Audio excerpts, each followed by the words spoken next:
the Hendra Gadredd manuscript, which has the bulk of the poetry of the poets of the princes who celebrated the lives and achievements of our independent princes, was found just before the First World War in a linen cupboard in a remote house in the back end of North Wales. And somebody taking linen out of the cupboard found this amazing medieval manuscript in the back. Maybe there's still some to find. We can only hope. The Book of Annwfn was bought on a market stall. Thomas Price, who was the vicar, a local vicar here, because the Book of Annwfn lived for 50 years, no more than 3 miles away from where I'm sitting now. It was in the collection of Thomas Price Carnianog, who was one of my heroes in the 19th century.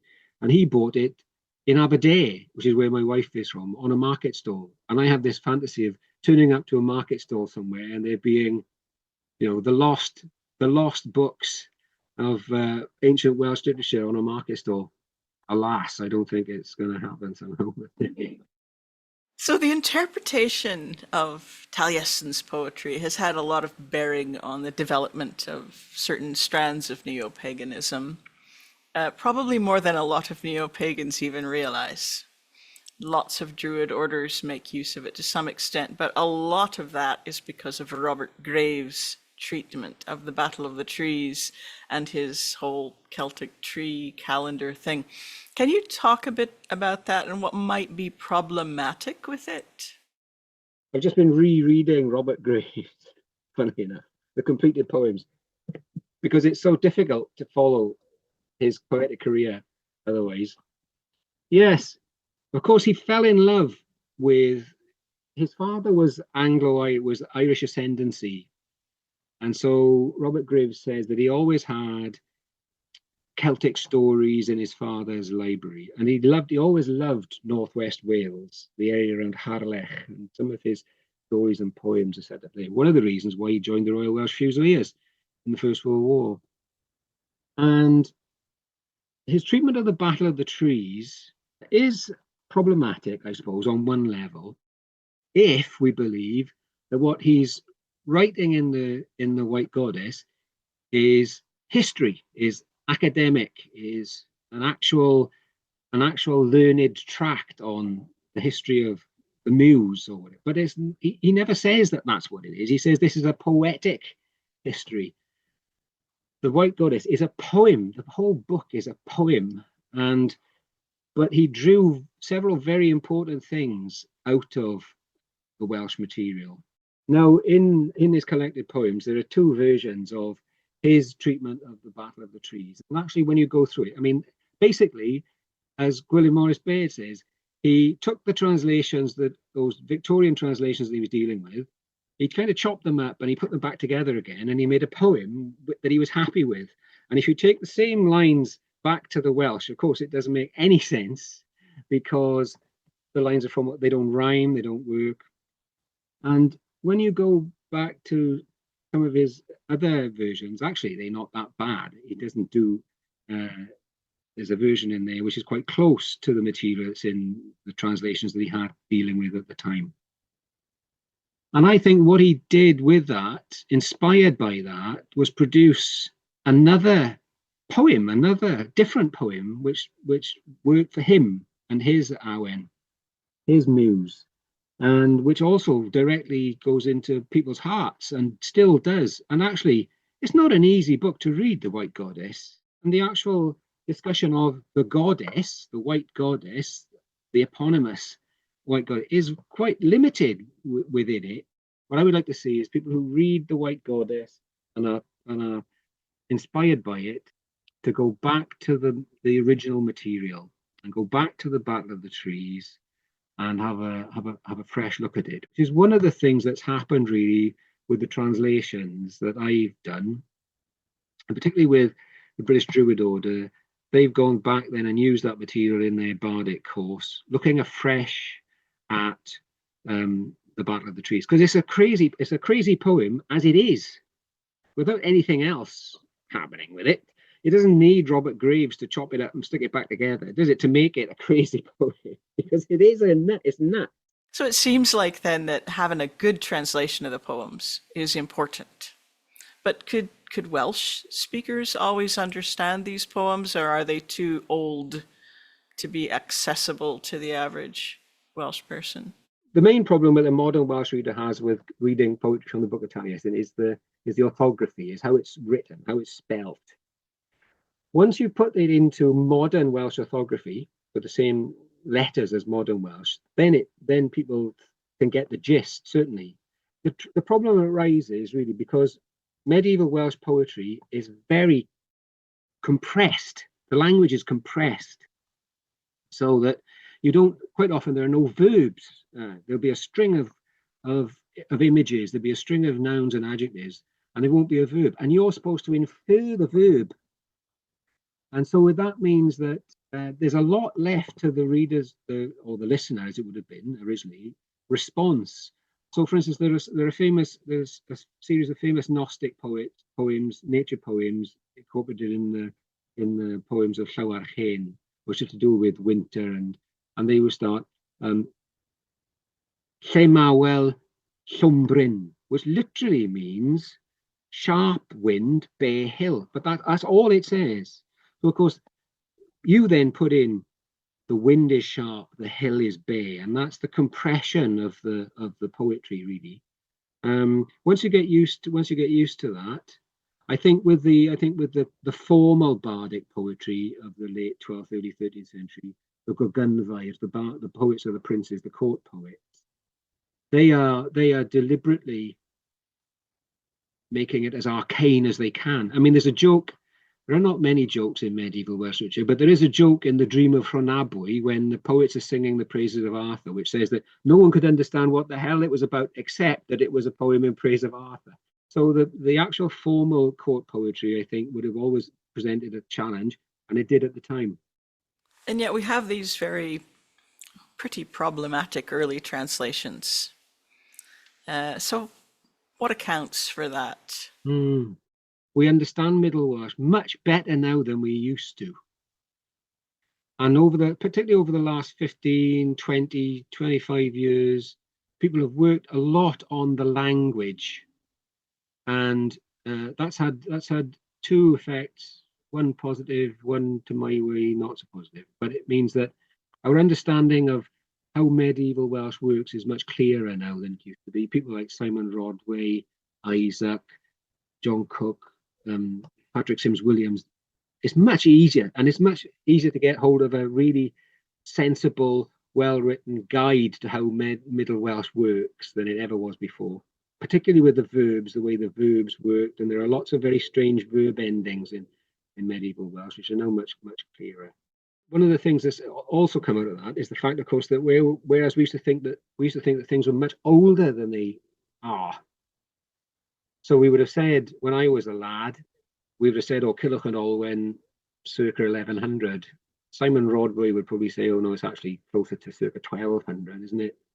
And now we've rolled back a bit on that. Well, there's been so much work clarifying the language that it's easier. I think it's probably easier to deal with. And one of the things that I regret, though, is that when I was an undergraduate, and one of the joys of my life, really, and still is, were Ifor Williams's editions of the Pedair Cainc, of the Four Branches, and of Llwyfein, and of Taliesin, and of Aneurin, with these wonderful notes in wonderful Welsh. He refused to publish these things in English. The books were designed for Welsh students in Welsh universities studying Welsh, and his notes are a joy. The notes to all of those. Nowadays, that is almost always done in English. And which I understand the reasons for doing that, because that opens up the whole field to an international audience that it wasn't getting before. When John Jones Tegid and Charlotte Guest set about translating the Four Branches, well, the whole Mabinogion, they didn't have the dictionary of the University of Wales to turn to. They didn't have any dictionaries to speak of to turn to. And so it was much more difficult for them to get hold of good material to work with. And so I suppose they did the best they could. It was the first person to cut through all of that was Ifor Williams, who really opened it up to us. And then it's taken a while to open it up to the world, hasn't it, to the rest of the world. but the rest of the world is in a much better position now, I think. And of course, Margaret Haycock's work, I can see Taliesin behind you there on the shelf. I mean, it's the size of a Bible, isn't it? And the work in it is just incredible. And I remember Margaret Haycock coming to talk to us when I was an undergraduate in Cardiff, because she's a contemporary of Sioned Davies, who taught me at Cardiff. And she came and she was just starting working on the Book of Taliesin. That was in 1981. And she was explaining some of the poetry to us then, but the enormous amount of work and in her two Taliesin books, it's just incredible. And the way it helps our understanding of Middle Welsh, it's just enormous. She is, when people say about magisterial works and standing on the shoulders of giants, that's absolutely what I did. I think one thing I see with my students, with the Neopagan community, is that people don't really understand what translators of old Celtic texts are doing, what their process is. I know you've done quite a bit of translation work, but as well as this massive work that you've just completed. But can you demystify that process for us? How do we get from, the Pennyarth 1 or Pennyarth 2, isn't it, the Book of Taliesin, to your book? The first thing is, the most important thing are the modern editions. That is establishing the text, establishing the Welsh text, looking at where the manuscript is problematic, where there's a gap in the manuscript, applying that greater understanding of how the language works to the text and producing a good, authoritative, clean text. I think that's the first stage, and that's the work that Margaret Haycock has been doing and others have been doing. So, and also because that involves then reams and reams of other work, looking at the language, the notes and all that sort of thing. So that gives anybody translating a solid basis, a solid text. That's the first thing, I guess, when you're actually talking about Taliesin. When I was learning to be a translator at the University of Aberystwyth, we had a brilliant teacher called Mary Jones, who was one of these very small, dark, formidable Welsh women who would take, no prisoners. It's a question of almost academic conscience. What you're producing has to be the best you can make of the text in front of you. And I add a further layer of complication, I think, because I think that you take your literal translation of a piece, what the Welsh actually says, and how that is translated into idiomatic English, because that's not always easy. It takes more words in English to say what the Welsh is saying in a line of 6 syllables. So there are words in there, English words, which are not in the Welsh. And then, so you take your literal translation of the Welsh text, you look at the English and you say, is that idiomatic English? Is that what an English speaker, is that what a native English speaker would say? Is that how they would express that? Or are we going back to Jones and Jones, quoth he, Mabinogion, which we all grew up with? Well, no one in English says, quoth he, do they, these days? And so Sioned Davies quickly said, we're not putting quoth he in any of it. So is that what an English person would say? So you have your literal translation of the Welsh. Then you say, is that idiomatic English?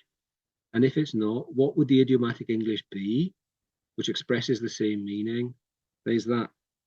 And then, does that sound any good? Does that sound all right? Does that sound like poetry?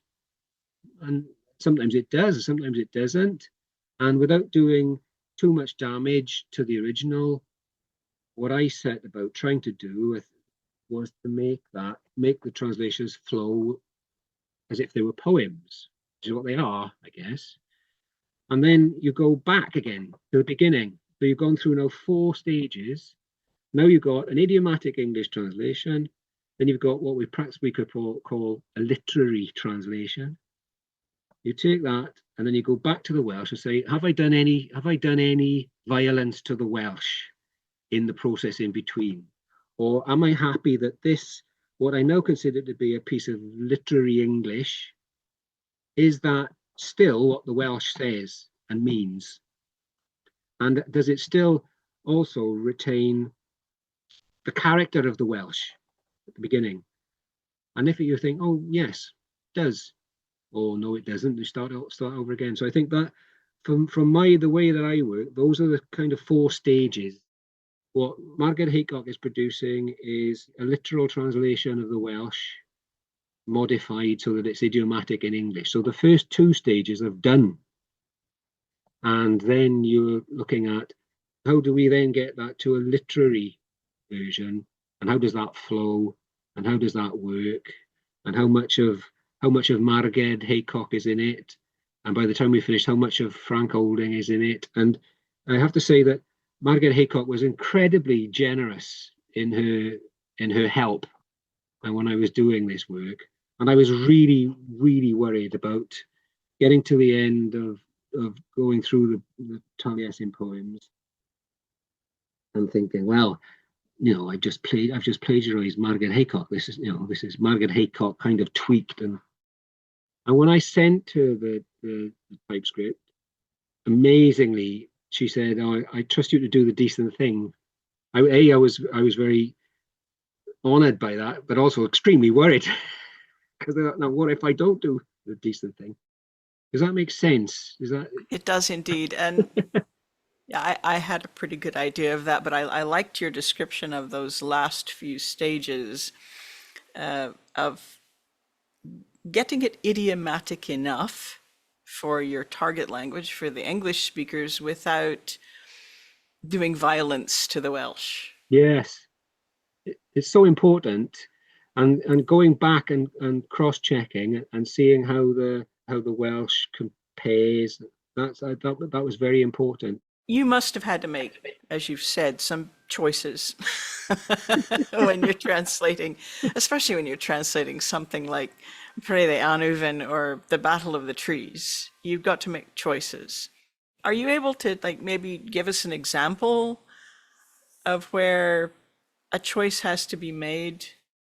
Preiddeu Annwfn is one where I think our understanding of the poem now, compared to when I was an undergraduate, for instance, the only translation there was one by Loomis, I think, which was a very kind of fragmentary translation, and there were things in there that I was very fond of. There was an otherwise unattested character called Coy, C-W-Y, Coy. Where was Coy born? And I always wondered, oh, who's Coy? Well, Coy's disappeared because Coy in Middle Welsh just means way. Wasn't a person at all. But I was very attached to Coy, and because Coy is one of the people who doesn't go across the River Devoy in the Preiddeu Annwfn. And I was always and Coy stuck in my head. As we were discussing with Aaron, you get these names that you don't know anything about. We don't know anything about them. And you can play with them, you can let your imagination run riot. You think, the lost tales behind a name. Well, Coy in Preiddeu Annwfn was one of those, but Coy had to go because Coy doesn't exist. He never did exist. So this figure that I'd woven all these stories around in my head, and I was very much tempted as a kind of reactionary thing to put Coy back. But there was no way. It just didn't, there was no justification for putting Coy back in. I know it sounds a bit silly, but I was really fond of Coy, and Coy had to go. The other difficulty with Preiddeu Annwfn are the names of the fortresses, the different names of the fortresses. Caerigor, for instance. I didn't argue with Professor Haycock. There were some of those where Loomis had suggested things. There were some suggestions by Jackson, I think, about what the names of the fortresses meant. Ivor Williams had a go at what the fortresses names meant, and they come up with different interpretations. Some of them I was quite fond of. One of the things where I did disagree with her was not in the translation. It was in Angar Kyfundawt, the hostile confederacy. There's a reference there to Gwion hiding among the corn and being eaten by the hen. by a red-clawed hen, he says. Margaret Haycock thinks that the folk tale is based on the reference in the poem to the hen. Ivor Williams thought that the reference in the poem, thought it was the other way around. Margaret Haycock thought that the folk tale represents an over-reading of this reference to a red-clawed hen in the hostile confederacy, and that is kind of how the story, this Chwedl Taliesin, the story of Taliesin, kind of grew. I disagreed with that. I thought that I was trying to think, how does a folk tale, which the sources tell us was widespread across Wales in the 16th century, said Ellis Griffith, and that I found people in post-prandial people in Brecon over their glass of wine in the 1590s exchanging Taliesin poems, which I think is just lovely. But that's another story. How does the hen get from the book of Taliesin, which nobody knew of then, into the folk story? Does that make sense? Because the people who were telling stories about Taliesin in the 16th century, they hadn't seen the book of Taliesin. It was in Hengort or wherever it was. It was Robert Vaughan had it tucked under his armpit.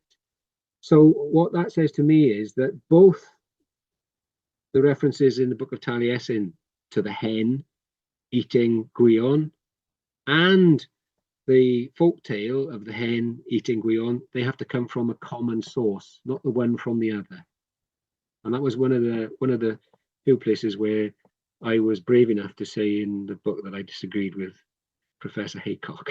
I think, on the whole, from my point of view, the joy of the work was in trying to make the poems flow, as trying to make the translations work at some level as poems. That was one of the challenges that I enjoyed, really. Your writing is always very clear. There's a kind of translucence that I like. Like, I know what you're trying to say. You're not putting blocks in my way of difficult grammar or No, whatever. I really appreciate that. I think it's partly to do with your background as a poet, because what you're trying to express in poetry, in your own poetry, I mean, now, is express your feelings and thoughts to another person as clearly and as directly as you can. I mean, that's what it's all about. And also, I get frustrated with jargon. It's one of my real bugbears, and archaeologists are the worst for writing jargon.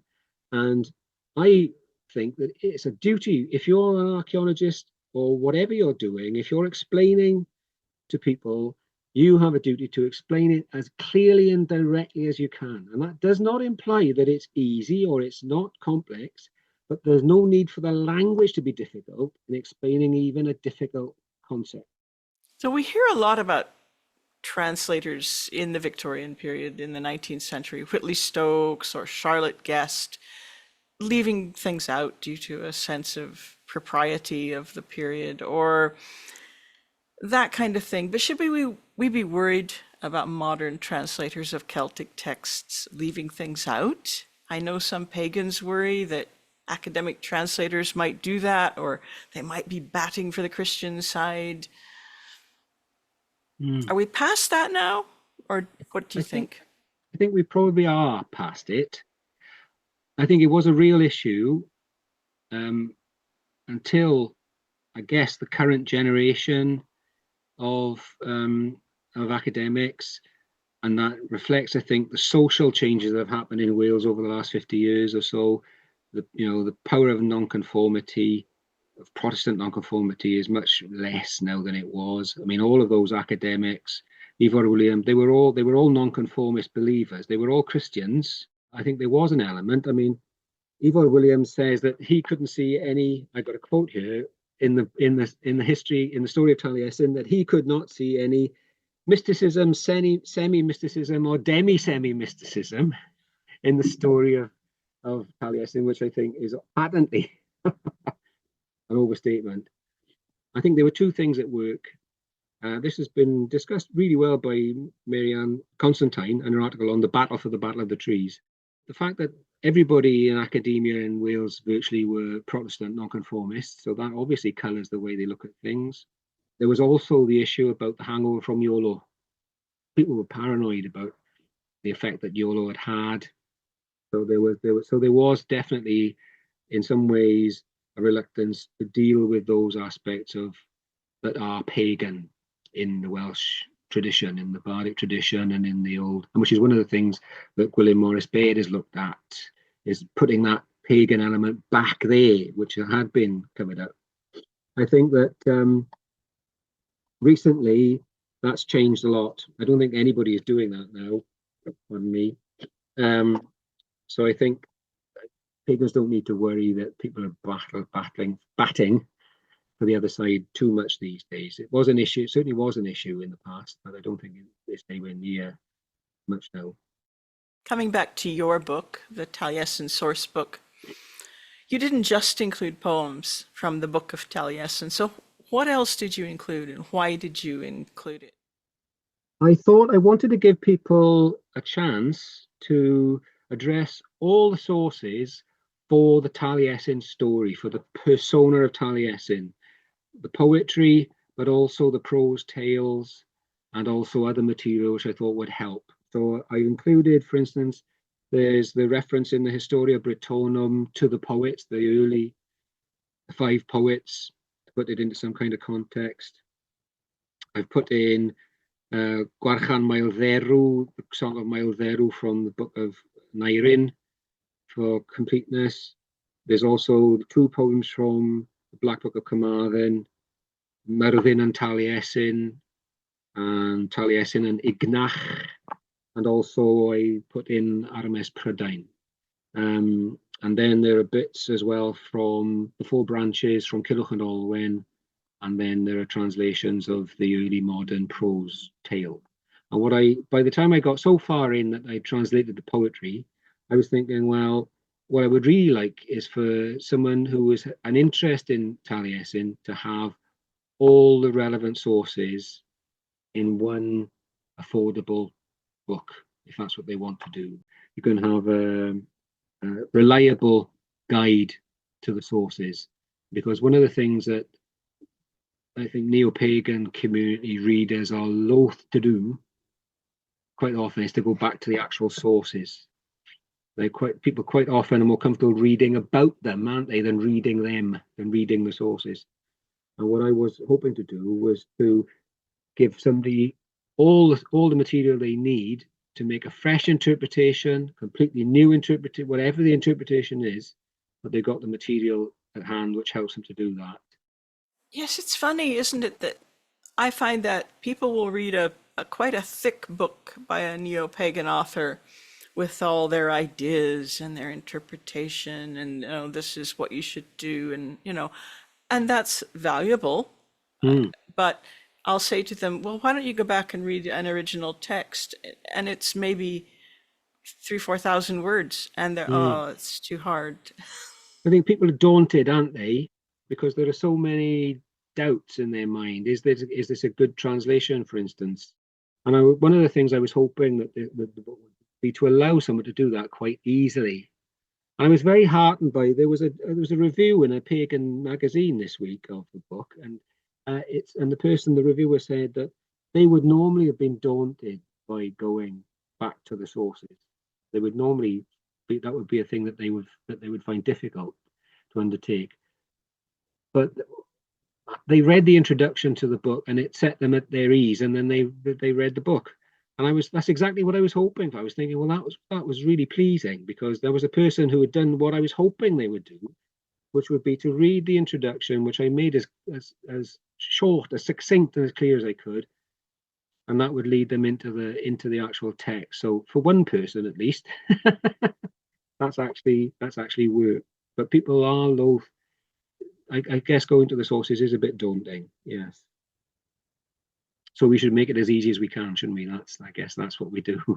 Absolutely. I'm not qualified to translate, but I've even sometimes, when there's not a modern translation of a text, I've gone to the say, the translation from the Irish and actually paraphrased, like translated it into modern English from Standish O'Grady's gobbledygook for for Yes, people, so yes. that they can just enjoy the story. Which And is I've pretty much taken a translator's approach to it, and yes, I've looked at the Irish where I can yes, get some help from it, which isn't always that much, but yes. because people are often struggling with sometimes a too flowery, florid translation, Yeah, but other absolutely. times I think a too literal Yes. translation. Is equally That, off-putting. yep. It's the second stage of that hierarchy of translation we talked about earlier. It's the second stage of that, isn't it? It's taking that, making it idiomatic English, and then making it pleasurable to read. And Yes. that's the second stage of that, which you can do from a good translation, can't you? You can take that and you can work with that into what you want to do. Yes. So, having spent so much of my life in southern Scotland, I'm particularly interested in the historical poems in the Book of Taliesin.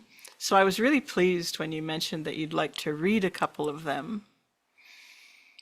So, do you want to finish up with that? Yes, that would be great. I mean, I came to Taliesin via the historical poems, because when I was in university, that's what we did. We did the historical poems, and we started at the beginning at Taliesin and worked all the way through the Welsh tradition. Yes, my two favourite poems, Gweith Argoet Llwyfein and Marwnad Owein. I'll do a bit from the Welsh and then go into the English, which just starts brilliantly. Y bore diw Sadwrn, cad fawr a ddi, o'r pan ddwyr y hael hyd pan gynnu. Dy gryswys fflamddwyn ym hedwar llu, goddau a rheged i ymddillu. Dyfwy o argoed hyd ar fynydd, ni cheffynt eirioes hyd yr un dydd. On Saturday morning, there was a great battle.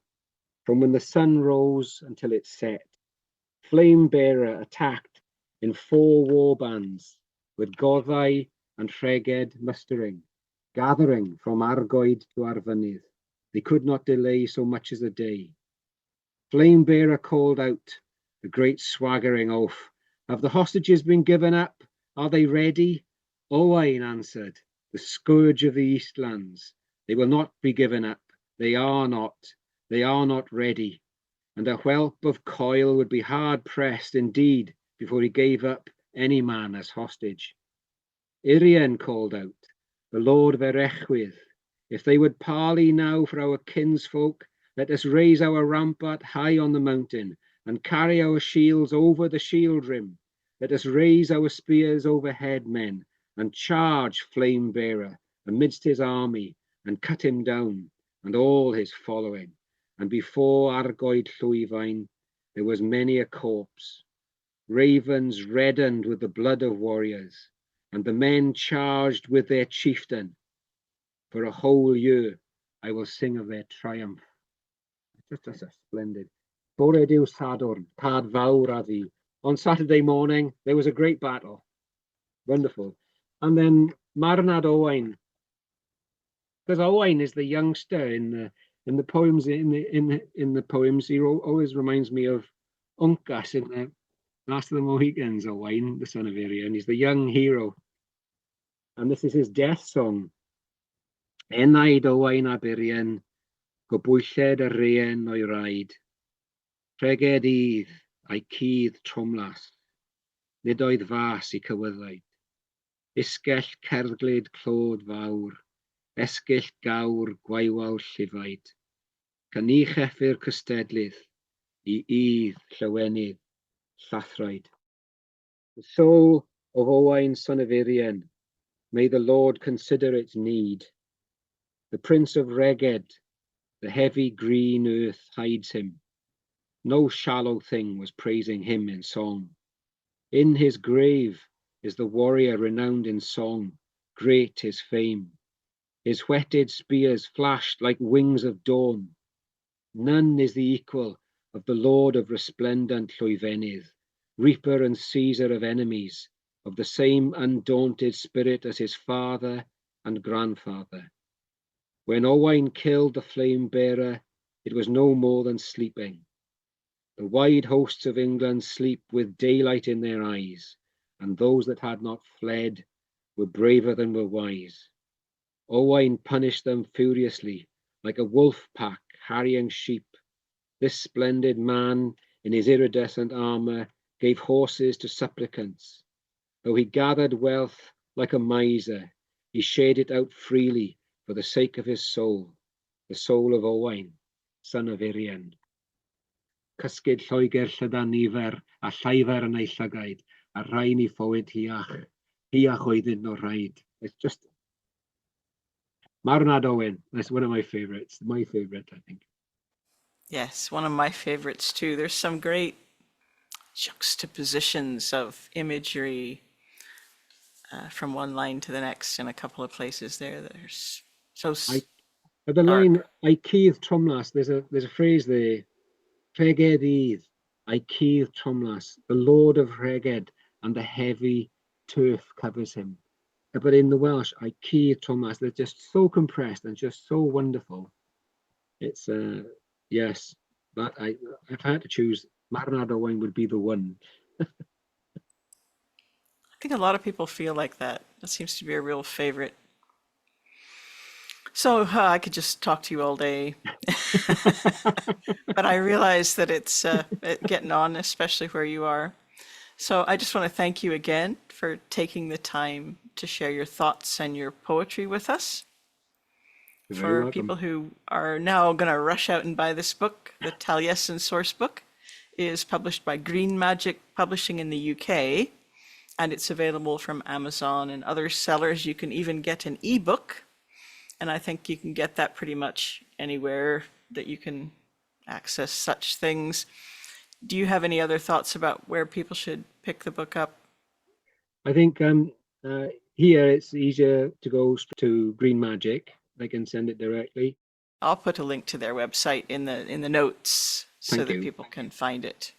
Brilliant. So Thank you thanks very again. much. It's just been so much fun.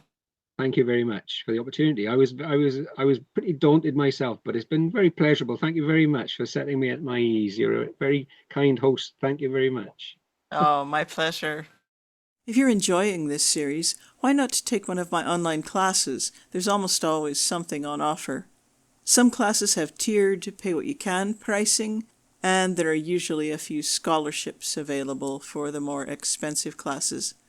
To get notifications about classes and about scholarships when they're announced, you can go to my website and subscribe to my newsletter or follow me on my Patreon page.